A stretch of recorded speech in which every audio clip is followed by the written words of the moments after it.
तुमचं. आज मी बनवणार आहे शेंगदाण्याची चटणी. हे शेंगदाणे मी भाजून थंड करून घेतले. ही चटणी मी थोडीशी बनवणार आहे. आणि या लसणाच्या पाकळ्या आहेत 5-6.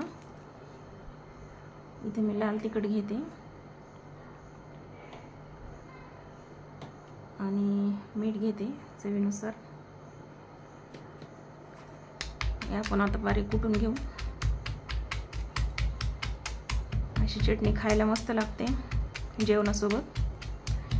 चॅनलवर नवीन असाल तर चॅनलला सबस्क्राईब करा.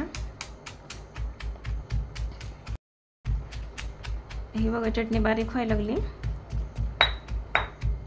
मिक्सरपेक्षा याच्यातली चटणी चांगली लागते खायला. पाट्यावर पण वाटता येते.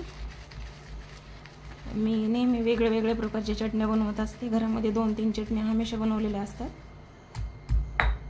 आवडली तर नक्की लाईक करा, करून बघा. चटणी लोणचं असेल तर जेवणाची चव वाढते याने. ही बघा आता आपली चटणी कुटून तयार झाली. बारीक झाली, चांगली खमंग वास सुटलाय लसणामुळे.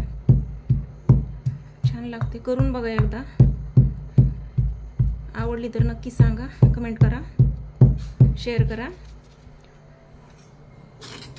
मी जवसाची पण चटणी अशाच पद्धतीने बनवलेली मिक्सरमध्ये. त्याची लिंक टाकली मी तुम्हाला डिस्क्रिप्शनमध्ये. 8-10 दिवसापूर्वी केली मी एवढी चटणी. हे बघा बारीक शेंगदाण्याचे कूट दिसते. याच्यात तुम्हाला पाहिजे असेल तर साखर पण टाकता येते थोडीशी, जास्त तिखट नको असेल तर. आता ही मी काढून घेणार आहे.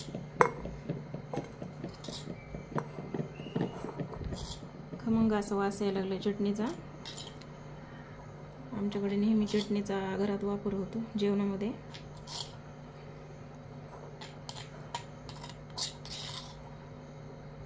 हे बघा तयार आहे चटणी. आवडली तर नक्की सांगा आणि व्हिडिओ पाहिल्याबद्दल धन्यवाद.